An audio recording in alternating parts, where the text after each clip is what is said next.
В историческом парке «Россия. Моя история» на днях состоялось собрание инициативной группы по возведению памятника участникам специальной военной операции. Ну, я это все так или иначе как бы и знал, и видел, да, ну, в разном.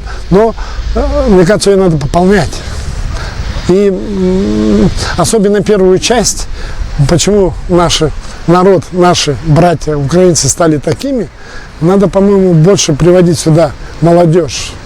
Мне кажется, с 1 сентября вообще надо вот прям школы прям сюда вот водить и им рассказывать, чтобы они поняли, чтобы дошло через голову и сердце. Идея инициативной группы принадлежит заслуженному художнику России, народному художнику Якутии Афанасию Романову.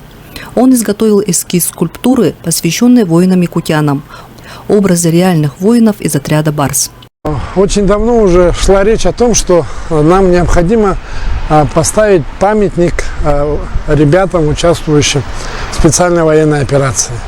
Мы очень долго и много об этом говорили, и я даже неоднократно принимал участие в собраниях матерей и родственников погибших ребят по поводу кладбища на Маганском.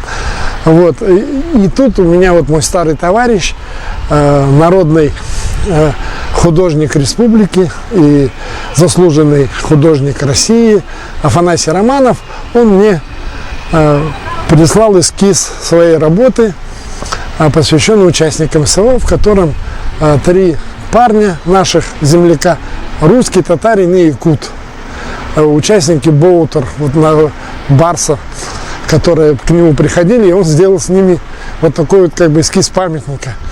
И тогда мы с ним решили, что надо собрать людей, вообще поговорить на эту тему.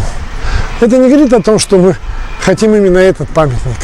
Хотя он у меня запал, как у председателя ассамблеи, мне кажется, что это очень здорово, что надо собрать заинтересованных людей и послушать, как они это видят, воплощение, какой должен быть этот памятник.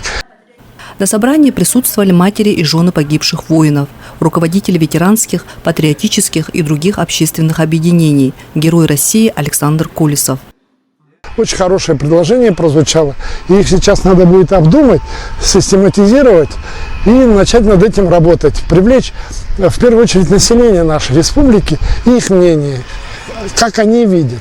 Может быть, устроить голосование, как предложил герой России Александр Гаврилович. Да?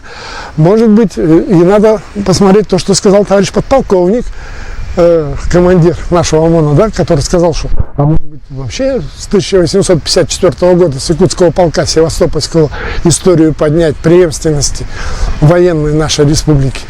Поэтому здесь очень много хороших идей, которые, мне кажется, надо просто воплотить. И вот этих женщин, о которых мы много говорим, которые отдали самое дорогое своих мужей и сыновей, чтобы они не ходили и не просили, чтобы они ходили и гордились, и знали, что их сыновей, детей, мужей любят, что их помнят.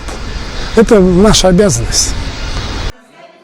Участники инициативной группы поручили Александру Подголову и председателю Общественной палаты Республики Саха-Якутия Николаю Бугаеву четко сформулировать предложение и взять на контроль благоустройство аллеи воинов специальной военной операции на Маганском кладбище.